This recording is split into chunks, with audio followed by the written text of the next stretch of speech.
Good afternoon, everyone. Welcome to the Committee of the Whole meeting of September 27th. We've got a quorum, albeit Councillor Shepherd is joining us via Zoom, and unfortunately, three of our members are under the weather this week, and it's a reminder to everybody to be careful and cautious. I guess there's this time of the year, etc. So, Council, with that being said, we've got an agenda in front of us. Is there anything to amend or modify? Staff are okay? That's true. Then could I have a motion to adopt, please? Thank you. Thank you. All in favor? Carried. Then I'll turn it over to Mr. Dillon to introduce our presenter for the delegation, please. Thank you, Your Worship.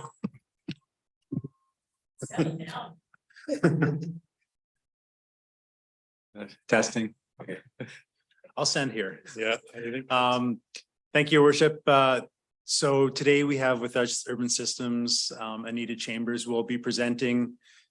And so the presentation today will be refresher for some councillors on DCCs and a background about what they are.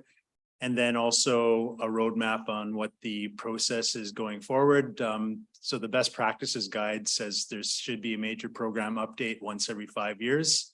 The last major update we did was in 2016. So we're overdue for this. And the triggering event for staff to expedite this was Wakefield Lift Station, where the DCC had it estimated at $450,000, and the project final bid came in just under $4 million. So this is an important project to advance, and I'm pleased to invite Anita to share her screen and provide her presentation today. Thank you.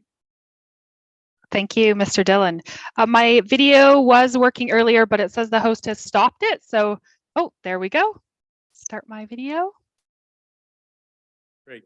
There we go. And I'll just share my screen here.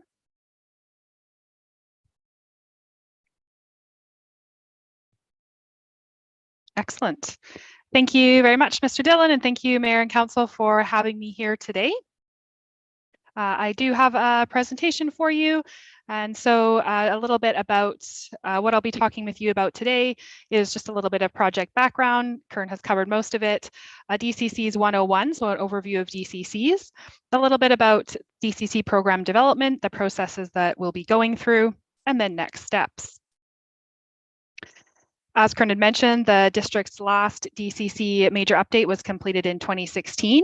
Best practice is to conduct minor updates annually with a major update every 3 to 5 years.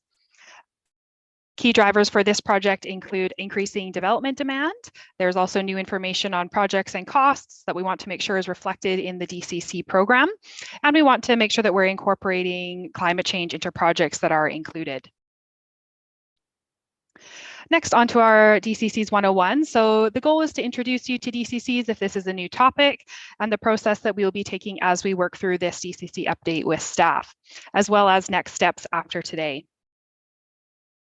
So first off, what are DCCs? DCCs are charges levied on development to help pay for the costs of transportation, utility, and park infrastructure to meet the needs of growth. DCCs are one of several cost recovery tools that can be used to help achieve the community's objectives. So there are a variety of other tools that may be used, and this is just one of them. So how did DCCs come to be? Before the 1970s, local governments paid for everything through grants and taxes. In the 1960s, which is considered the impost fees era, this is when councils began to enact excessive subdivision cost bylaws to try to cover the infrastructure costs for new development. However, courts ruled municipalities did not have the power to charge for this infrastructure. And so in 1971, land use contracts began to be used. And building on these contracts, the authority to impose DCCs was introduced in 1977.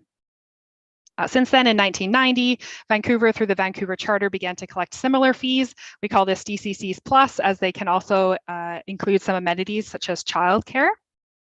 And in 1997, the Ministry of Municipal Affairs published the first guide to developing DCCs with some subsequent updates. Most recently, the South Coast BC Transportation Authority was provided authority to charge DCCs for transit within the service area. So why do municipalities use DCCs? Oh, sorry. DCCs are the most common financial tool that BC communities use to help fund infrastructure. Growth-related infrastructure rather. And DCCs are based on the principle that growth pays for growth. DCCs allow developers to plan in advance for costs associated with development. And there are set rules and an understanding of anticipated projects to be constructed. DCCs fairly distribute growth costs across multiple developers and help communities save for growth-related infrastructure. The alternative to DCCs is offsite works negotiated on a case-by-case basis. DCCs are allowed and regulated under the Local Government Act. So when we put together the list of DCC projects and calculate rates, we have to follow the Local Government Act, which has very strict rules about what can be included in the calculation. We also need to follow the DCC Best Practices Guide put out by the Ministry of Municipal Affairs, as we need the Inspector of Municipalities to sign off on the bylaw before it's adopted. We don't have time to get into all of these today, but the Best Practices Guide does outline 6 guiding principles. And overall, DCCs are designed with a fair approach in mind to allocating costs amongst those who benefit, using a clear framework that promotes accountability. So a little bit more detail about what DCCs can be used to pay for. So they can be used for things like roads, intersections, and active transportation projects. It can include trunk sanitary sewer and storm sewers, and water infrastructure. Now, just to note, the SCRD provides water to the district, so while municipalities can collect DCCs for water infrastructure in general, Sechelt does not currently. DCCs can also fund the purchase of parkland acquisition and park improvements. DCCs cannot be used for things like infrastructure or parks needed for only existing residents, utility service connections, O&M costs, or community buildings such as libraries, recreation centers, and fire halls. We know that the province is looking into these community building type things, but we have no information about what this looks like yet. And so we're still working within the existing framework. And so the key here is really that DCC projects in the DCC program must be growth related. DCCs are paid by applicants for subdivision approval or building permit, and they're collected at time of subdivision or building permit approval. So moving on to how we develop the DCC program or update it. And the process to calculate DCCs is always the same. We start with estimating growth and then determining projects to meet that growth, along with associated costs for those projects. We then allocate costs between new and existing residents based on who benefits and distribute those costs equitably across the various land uses using equivalent units. Next, we look at the municipal assist factor. We'll have a little bit more on this later, but this is the amount the district chips in towards growth-related projects. Next, we calculate DCC rates.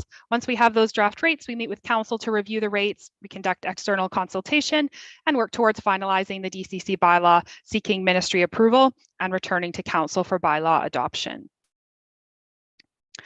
Our basic DCC calculation is our DCC recoverable costs. These are the costs from the program that will be recovered through DCCs when we look at total capital and parks costs. We divide those by the units of growth, and out pops our DCC rate. If we look at that in a little bit more detail, our equation for calculating those DCC recoverable costs is here. And I would like to draw council's attention to the key policy input, which is the municipal assist factor. So the Local Government Act provides municipalities the authority to impose DCCs to assist with capital costs for growth-related infrastructure.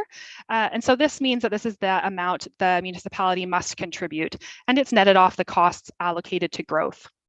The minimum is 1%, and it can only vary by program. So for example, you could have an assist factor of 10% for roads, 5% for parks, and 1% for sanitary. Council does not have the discretion to vary the assist factor across land uses. For example, applying a 10% assist for commercial development. It's only based on a program type. A higher assist factor means lower DCCs, but a greater burden on existing residents. So this is set entirely at the discretion of council, and your current DCC bylaw reflects the minimum 1% assist factor. New DCC rates will be effective at bylaw adoption. However, legislation provides protection to in-stream building permit applications, subdivision applications, and precursor applications. To avoid new DCC charges, these applications must be in prior to adoption of the DCC bylaw, and building permits and subdivisions must be granted within 1 year of bylaw adoption.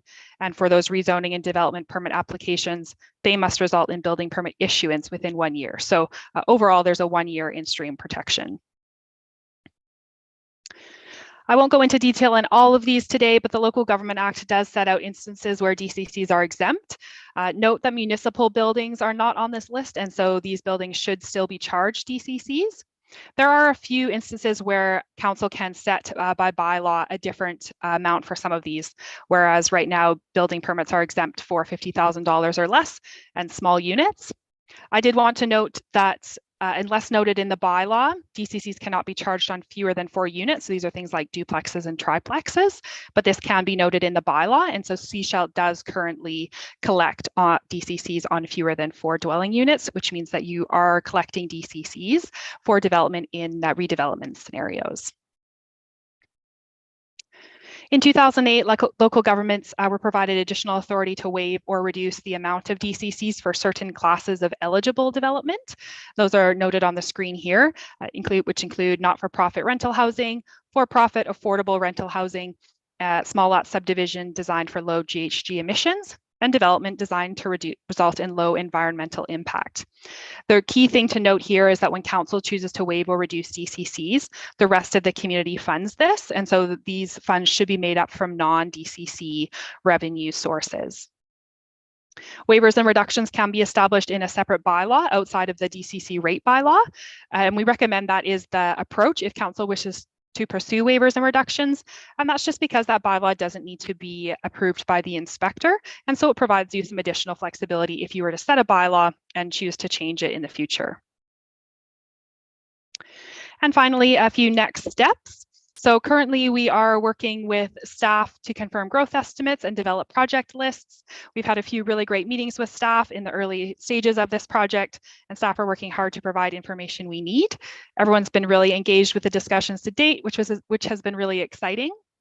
And so we'll be working on developing those lists of projects for the next few months here, moving on to draft DCC rates and conducting a comparative analysis and impact study early in 2024. After that, we expect to come back to council around March with draft rates and projects, and from there move through the next steps of community engagement, finalizing the bylaw and submitting that to the ministry. And we expect an anticipated DCC bylaw would be ready for adoption in fall of 2024. And so that is my brief overview. That's my presentation. I'm happy to answer any questions that there are. Very good. Thank you, Ms. Chambers. Staff, anything you want to add, or any of this come as a surprise? No, I think we're early in the process and there's going to be several touch points with council on this. There's some important policy decisions that have to go through council. So this is more about setting the stage of the big work that has to come ahead in the next year. Mhm. Thanks. Yeah, thank you. Okay. Council, and welcome, Councilor Inkster. Please. Microphone. Yep, right here. I just wanted to ask a question of Mr. Yates. I'm assuming he's part of these meetings with staff. Just wanted to know, as we go forward and as it has, the initial discussions have happened, is there a consistent need and or demand from staff for an upgrading of the DCCs? So what I mean by that is if Mr. Dillon says we've identified over a number of years some issues and or problems with DCC's redrainage, right? We're dealing with climate change and a lot of water. And so that may be an identified need and or change in the DCCs, and others may talk about park acquisition, which is something that I pushed for over a number of years, and it's important for community growth and community value. So I was just wondering if there was any consistency, or was there some differentials in what is identified as needs? Thanks. Okay. I haven't been attending the meeting specifically. I think it's a combination of things though that are going on here. One is just the need that this had to be done. It's out of date. We had to review the projects that were in the current list that may no longer be viable or necessary. And then what the staff are finding today is needed. Thanks. Thank you. Okay, yes. Microphone, thanks. I'll ask that again throughout this process, and I just want to, I think that we have a lot of, when we modernize and or update those plans, staff has most likely, because they're very involved in their areas, identifies needs and or changes in needs. So I'll continue to ask that question because I have an idea that there's been probably some changes in need, and climate change would be maybe one of the triggers. Right. Yeah. Okay, if I'm following you, I think Yeah. you're saying in terms of what the total projects are going to be contemplated, and it partly is my question. Yeah. One is, I know there's a rigorous period we can look at in the next 5 years and say, yeah, we're pretty sure we need this. But how much further do you go in the process of speculating into years 7, 10, 12? Yes. Yeah, thank you, through the chair. So we look at a 20-year time horizon. Other municipalities will go out as far as 50. 20 is reasonable. And the other thing we want to get out of this is we want to set up templates and a process for doing minor updates yearly. I think that's a source of revenue and updating the program that we're missing out on. So several other municipalities do this. One example that comes to mind is City of Langford. They do an annual update to their DCCs to revise the rates based on the costs that they're seeing on various projects. And as they complete ones, they add new ones. So we're looking at that. The other thing that's helping us on this is we've advanced a lot of master plans. So sanitary sewer modeling and master plan is about to be completed. The transportation master plan is near the end. So we're in a good position to start this work now, and we can have a template and a process in place to do this yearly would benefit the district. Thank you. Great, thank you. And I think that goes to what you're saying. Yeah. Right. Of course. Yes, you can. On this is a really important project. One question I would have then, project and funding, is let's say the bridge, it's the only bridge we're responsible for, I believe, other than Chapman. I think that's highways.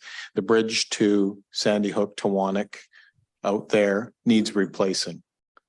So that would factor into this. yeah, how does it factor in? So staff, obviously, because it's been talked about, has identified that as replacing in the next 15 years, potentially. I don't know. I don't want to be an alarmist, but of course we have infrastructure needs replacing like that. Where does that factor in? Please. So thank you for the question through the chair. And I, of course, invite Anita with Urban Systems to add any context here, but you have to look at what the future development is in Tewanek and Sandy Hook. Now, if there's additional projects and there's a need in the future to expand the amount of lanes there, then yes, there might be a case for putting DCC money into something like that. But if it's a purely asset management driven replacement of existing infrastructure that serves existing residents, that's where another tool that we have, like our 3% cumulative levy that we're putting for capital upgrades to add to our capital reserve.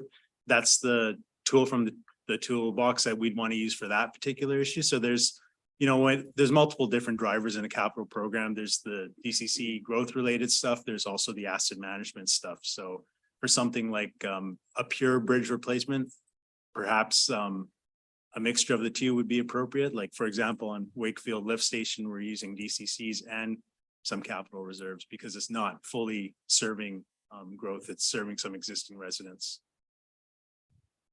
Okay. Great. Others want to make sure I can see Councillor Shepherd as well on my screen. You're okay? Yep. Maybe one for Ms. Chambers. municipal assist factor. I know we use 1%, but will part of your process involve or the process involve giving us some outlines of what other municipalities are using and why? Thank you for your question.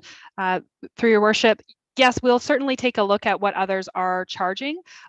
Most communities in BC are using a 1% assist factor, and that really is the truest approach that aligns with the growth pays for growth principle. As we get to the draft DCC rates, we generally model those with the minimum 1%.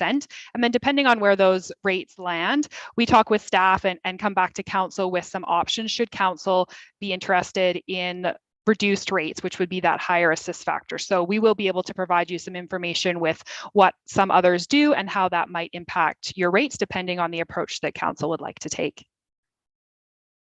Thank you. Yeah, Mr. Diddle. One thing I've asked for with this program update is a comparative cost analysis. We often hear from our development community that, you know, the district is expensive in these categories. What I want is an aggregate of all the costs that costs a developer to develop in the district of Sechelt. So we might find we're more expensive in some areas, but cheaper in others. And the net is that we're still cheaper to develop in than other municipalities. So I want that all benchmarked so that we know where we stand. And then we have that comparative analysis going into a major policy decision. So that would inform, you know, whether you want to go with a 1% or 5% on some of these things to know what the overall cost of developing in the district is. So that's part of the work that Urban Systems will be doing. Right. Very good. Thank you. Okay. Nothing else? Great. Is Chambers? Oh, my screen suddenly changed. I thought you were already gone, but thank you. Thank you for your presentation. Thank you very much. Okay, we'll move on to other items. And I know council, many of you had a long week at UBCM, but we did want to give well, I'm interested to hear, and certainly, and I'm sure the public is, of what was it like? What did you learn? What did we get? Do we get a lot of bag of money from the province or anything? Who wants to go first? Province? Yes, of course. I just left it in my hotel room in Ottawa. I'll go. Turn on your microphone. I actually did a PowerPoint. Can I share my screen? It's not, I know, you're so disgusted. It's really bad. It's not high You can quality. leave your microphone on. Oh, Lord. Yeah. Settle down, wait till you've seen it. Okay.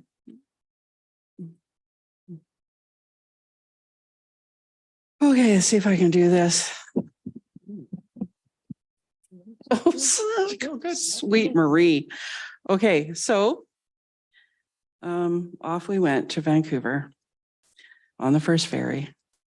I meant to put the picture in of all of us in Alton's truck, but it was too so I just have written about a couple sessions that I attended. So we kind of spread out so that we tried to cover as many sessions as we could. So I just sort of highlighted a couple that I did. The first one was, first of all, the whole theme of UBCM, I would say, was wildfires / emergency preparedness and homelessness / decriminalization, which also factors into housing. I would say the trifecta of topics.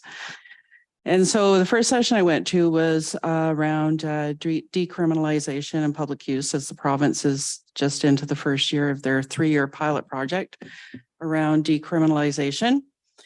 So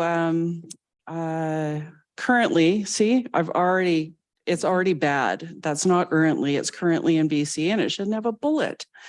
We're experiencing 6 to 7 deaths a day, which is nothing new.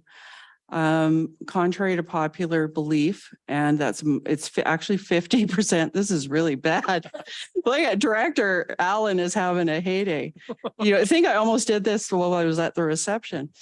Okay, 50% of deaths happen in residences. alone, not on the street, not in the bush, not at the hospital. Majority are men. It's asking me to join audio. No. Majority are men between the ages of 30 and 59, and they're working, and mostly in trades, construction, and trucking. So those are always sobering statistics, and feed into the conversation that a lot of stuff is going on in our neighbors' houses that we have no idea about. Okay. The down? No.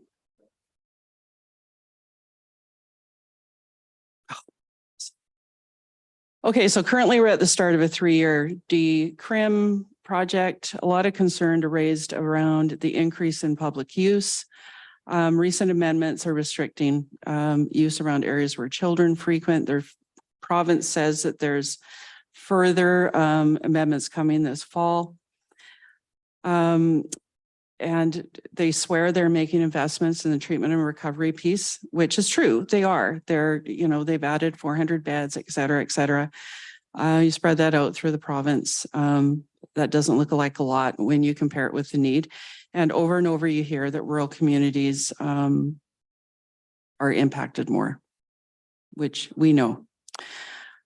And there's been a lot of feedback around safe supply, which is felt should go in hand with decriminalization. Right now, it's very, very controversial topic and is very limited. So this was a packed session with a wide range of opinions and emotion around it. The next session I went to was actually pretty boring. It's around the use of our AI in the municipalities, from anything from a having a chat bot on your website, to things that I don't fully understand about AI yet. But it's an emerging trend that is coming. So this actually turned out to be more about the BC Ombudsman and its services, and the lens of looking at AI through making sure that it's fair, making sure that it doesn't marginalize any population unfairly. But again, the conversation is, in order to benefit from AI, you need to have access to the computer as well, right? And a cell phone. Or a cell phone, yeah. Sometimes you lose it. Then I went to a session on policing and public safety modernization initiative overview, which was the session with the longest title. So this is UBCM's been doing work around updating the Police Act, or giving their gathering opinions from all the municipalities, if you will. So they have a roundtable that's been ongoing, and quite a few local governments have been engaged. And again, all roads lead to mental health, because a lot of what is going to be recommended, I believe, is around housing, mental health, and addictions. A couple examples are expanding the CAR 67 program, which is where RCMP and a mental health provider will respond to mental health calls, and also having mental health as an option when calling 911. So it's been widely recognized that the RCMP, a lot of their manpower has been, put into supporting mental health related incidences. So landscape's changing, need to respond to it. And they're also talking about, I don't know how to say it, but sort of expanding the enforcement options. This might not be the right way to frame it, but using more than just the RCMP to deal with incidences in the community. So allowing the RCMP to actually focus on crime as opposed to, say, behavior or other things that are going on in the community. So that was pretty interesting. And then we had some ministry meetings. We met with Ministry of Forestry, MIR, Childcare, Mental Health and Addictions. Forestry and MIR, a lot of focus around archaeological issues, ranging from how long it takes to process it through the provincial government, to the cost that it's costing the municipality, et cetera. Childcare, mental health. Well, with childcare, we talked a lot about the province looking at a wage grid, how childcare providers can afford to live in a community like ours, so workforce housing. It's a pretty serious, significant issue on the coast. The YMCA is really struggling and they're our only group daycare provider. So that's a big issue for us. Mental health and addictions was all about treatment and recovery beds and or programs, and complex housing for the complex care team that they funded last year, but didn't fund the housing piece. So we're hoping that Sunshine Coast can be recognized in that housing piece in this current budget. Ministry staff meetings, we met with housing, and we asked them for an explanation of why our application for gray water reuse was unceremoniously denied. And we talked to them about something else that has just escaped me, BC Housing. The usual conversation around the need for more affordable seniors, family, supportive housing. And Minister of Health, we talked about, well, I went on a bit of a rant there, but we spoke about the need to support VCH through repurposing Shorecliff and Totem, and the need for more residential care options, not necessarily residential, but different sorts of seniors care housing. And we put forward some resolutions. So there's a few up here. We put, oh, I don't have all my notes on here, but we put through one to support around provincial archaeological requirements, the improvement for provincial water licensing approval, property tax sharing for local governments. And then Director McMahon spoke to one that was actually for the rural areas, but the district of Sechelt put it forward because of the deadline that was missed. And then Director Lee talked about them wanting a change to how the community fund was calculated for regional districts.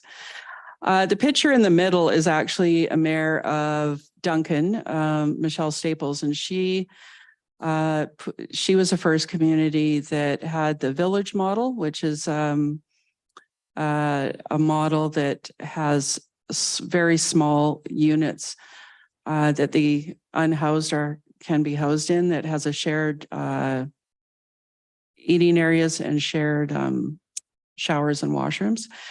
And she had, I haven't heard back from her, but she had some pretty stunning stats in the results that they've had using that model. BC Housing doesn't really like this model. It's temporary housing. They'll only fund it for 2 years. Both Duncan and Port Alberni, who's just starting this, are going to be coming to the end of the 2-year funding. So she put forward a resolution for UBCM to advocate for this model because it's needed, and to ignore the fact really just leaves more people unhoused. So that met pretty resounding success. All of our resolutions were passed, and there's Councillor Toth received his level 1 certificate in local government leadership.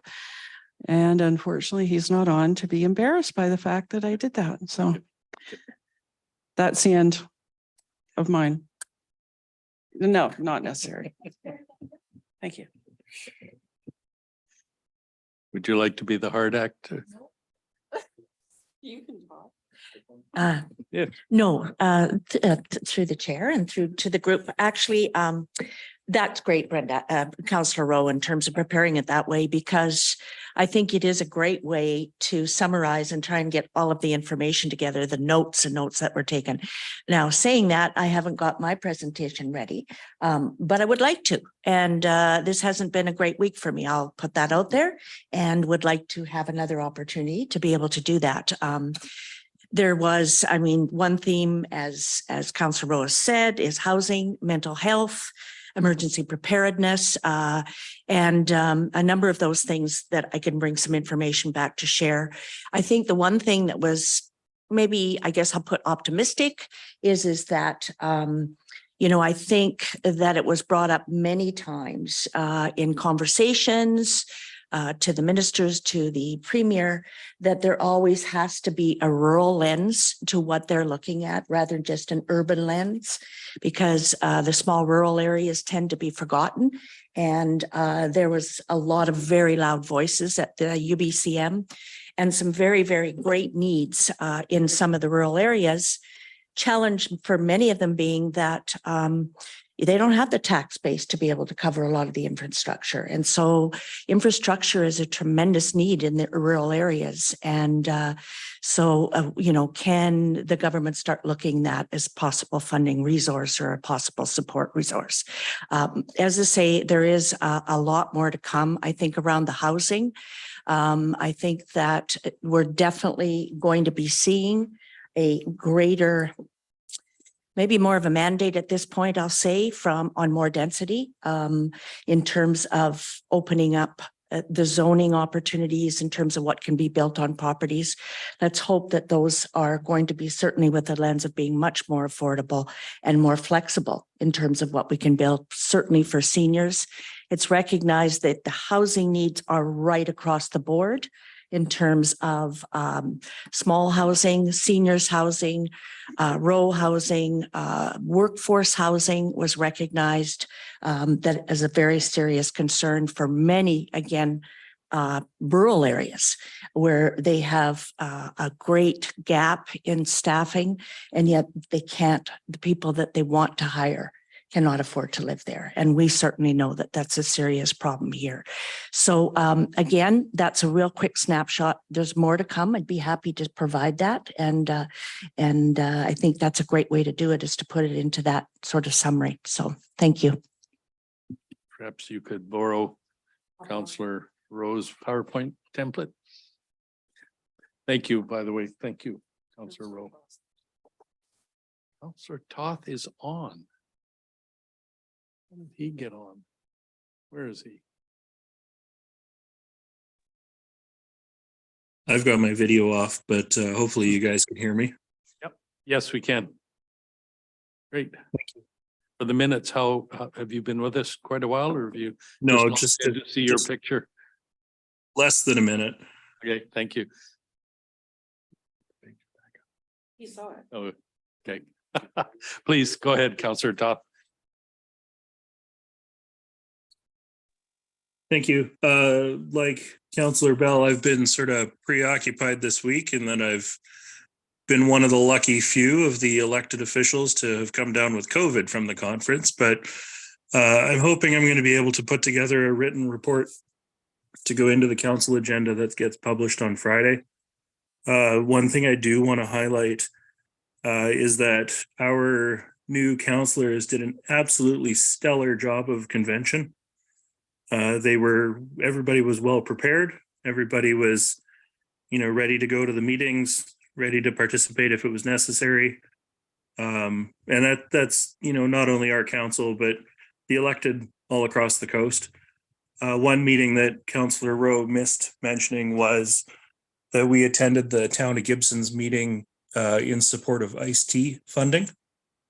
And that was, we had Brody Guy there, the CEO of Ice-T. All of the minister meetings I thought went fairly well. Sometimes you go and it's a handshake and a platitude and you carry on with your day feeling like you haven't really accomplished anything. But I think this year, the meetings left me a little more optimistic than they have in years gone past. And so I think I'll just leave my comments there for the time being. Thanks. Okay, thank you. And get well soon. Counselor Inkster, do you have anything you want to add? Regale us with the evening activities or? Microphone. Maybe Counselor, maybe Director Allen will talk about that. There's a number of the things that happened at UBCM have been mentioned, and one thing that I hope we talk about next year is if we have ministerial meetings too. I would really like us to bring them a little something from Seashelt.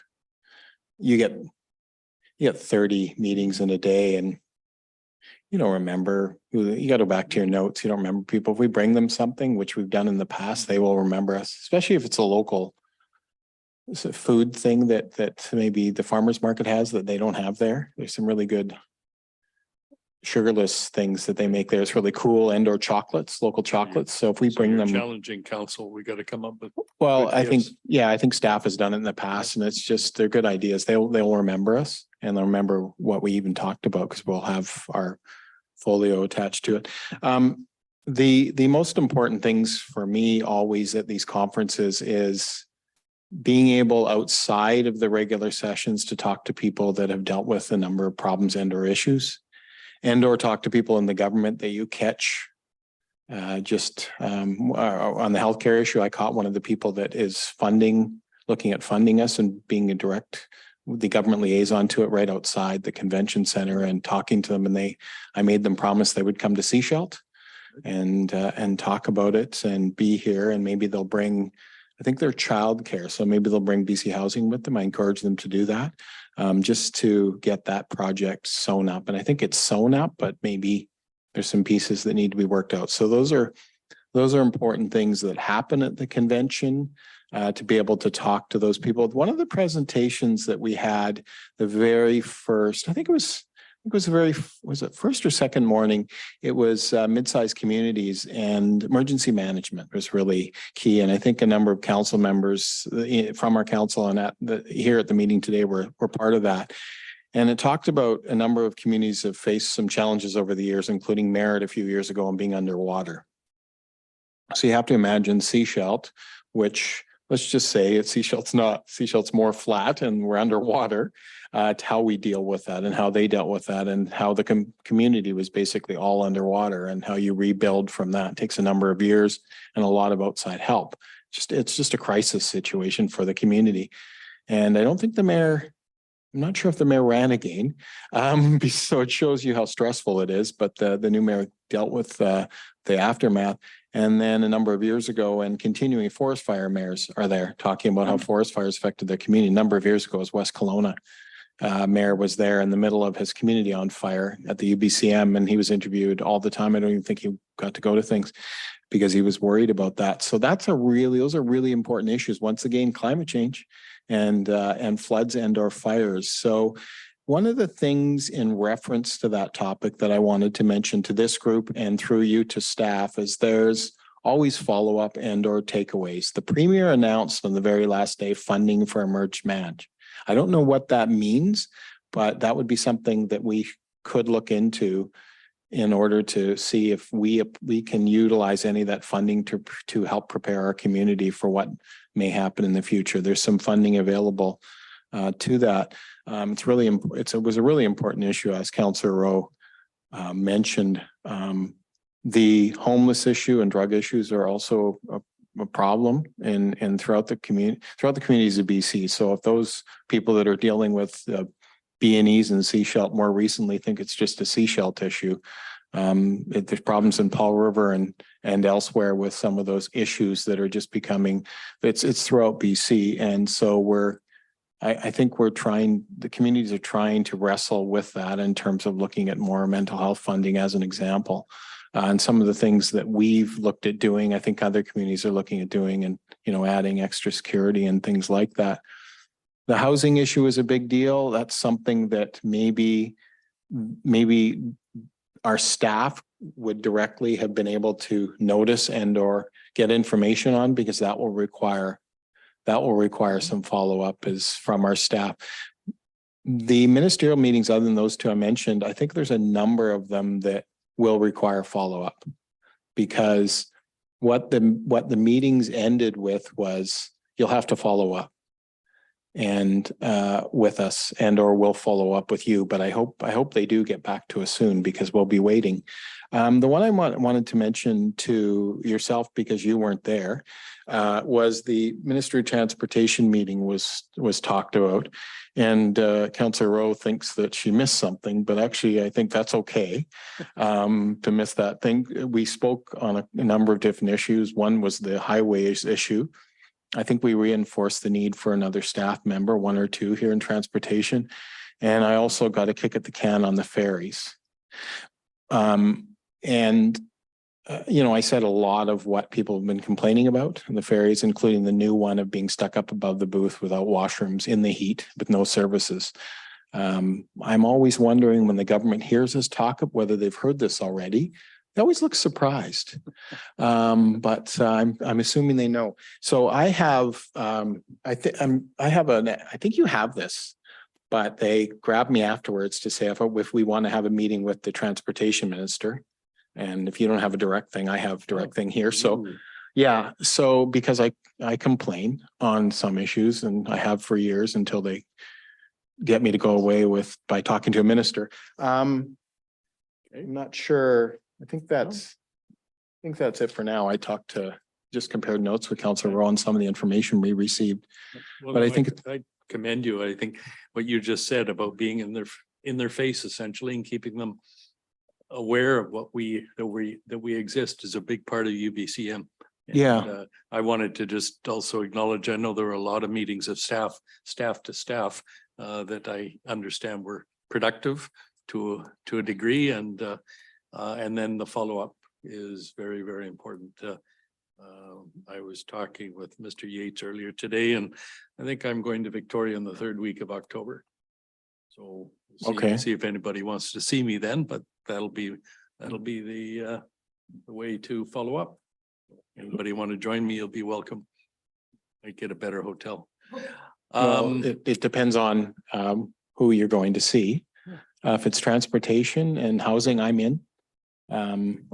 I certainly would love to press our case for both those needs. Yeah. Great. Yeah. Thanks. And just in the interest of time, so Councillor Shepherd, you got anything you would like to add? No, I mean, that's a lot of coverage. Thank you to Councillor Rowe for the presentation. As a new councillor and a person who's just done this the first time, it's hard to convey to the public how difficult and superficial feeling those meetings are with ministers. They just go by so quickly, and there's so little feedback from them as to whether your concerns are being dealt with or whether they can. So I've really got to commend Councillor Rowe for her meetings with staff. I think it was on BC Housing or where you were meeting staff beforehand to iron out a lot of the issues that really pertain to Sunshine Coast. And I thought that was a really effective meeting during the process. I've really got to commend Councillor Inkster for his points on in our meeting with staff and Moti on the ferries. I thought he really laid that out very well. And just one sort of minor note in that meeting is that Moti did acknowledge that they seem to be in favor of funding upgrading of the crosswalk at Shorncliffe, which I thought is important for our community. It's being raised a lot. So just to say that, thank you. You had a bit of fun and managed to get a cold? Yeah, it's I should have known that after sitting in small meeting places or large halls that you're going to get something. So, but it was worth it. Well said. Okay, I guess anything, want to wrap it up, Deputy Mayor and UBCM cheerleader? Not much really to wrap up, but I do think we made the most of our time. Mayor White and I did meet with Naomi from BC Housing, which is what Adam is referencing. We had coffee with her and just sort of reviewed the Sunshine Coast and where we are on different projects and what our needs are. So, you know, Councillor Inks is right, like doing some of that other stuff as well. And I know staff had good meetings lined up as well. And so we really tried to make the most of our time. And yeah, we said, see you next Great. year. Yeah. Great. Well, I want to thank all of you. As you council knows, I made a decision to go to the Green Municipal Fund Council meetings in Ottawa. And I can tell you, as I arrived in Ottawa at 3:30 in the morning with a meeting scheduled 6 hours later, I was wishing I'd gone to UBCM. Having said that, it was a great week. I think council knows, but the GMF has $1.6 billion under management, and that is for infrastructure programs for municipalities. So with a particular focus on innovation and resilience. It's very, I gotta say, I was very proud on behalf of Seashell because a couple of the staff that had been there a number of years came over and said, you know, we still use the Water Resource Center as an example of the best of what GMF can do. So that was nice to be recognized. I could go on at great length, but I just, again, maybe to reinforce the problems that you talked about at UBCM were shared. There are 6 representatives from municipalities across Canada, from Halifax to Toronto, Montreal, Regina, Wetaskiwin, and Seashell. And we all share the same problems. And the councillor who was for a period of time this spring, the deputy mayor of Toronto, was just couldn't believe we had the type of problems that they had. So I think if we can address things successfully here, it's a great chance to roll it out and help other people after we help ourselves. Met several federal government reps that sit on the council from Natural Resources Canada, Environment Canada, and very impressed with the staff at GMF. They have a really motivated group. Again, all the focus is on affordable housing, building retrofits, wastewater, water solutions, low carbon cities, Canada, and energy solutions are kind of the high points. I also want to thank our MP, Patrick Weiler, who hosted me at the House of Commons and introduced me to some cabinet ministers. We had brief chats and I had to explain where Seashell was to a couple of them, which is never a bad thing. And I had meetings with a couple of other MPs as well. And it was lovely weather and the flight home was a lot easier than the flight away. So yeah, so I think it was productive. I did encourage GMF to move their meeting so we don't conflict with UBCM next year. But a fascinating group, and we're anticipating a large injection of capital before in the beginning of the budget next year. So there'll be even more money for staff to apply for and then spend. Could be. Okay, so that is my report, unless anybody has any questions. Oh, great. I will, boy, am I wishing I did a PowerPoint. All right, yes, I'll try. All right, anything else, council, any other matters of business? Oh, no, if not a motion, I'll entertain a motion to adjourn. And all in favor of adjournment, carried. And now questions. Nope.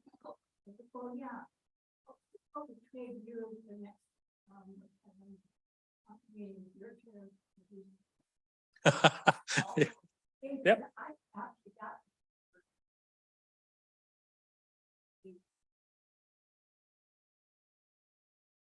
Yeah.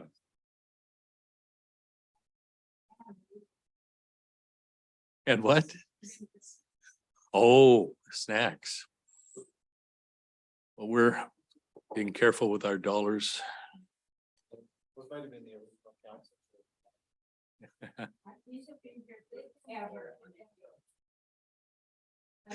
I, thank you for the suggestion. I'll,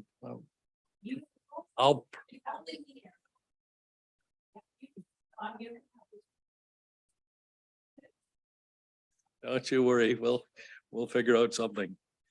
As soon as we get our new sound system, how about that? Okay, thanks. Thank you, everyone. Council, should we take a couple of minutes, reset, and we gotta log off? Okay, so we'll all log off.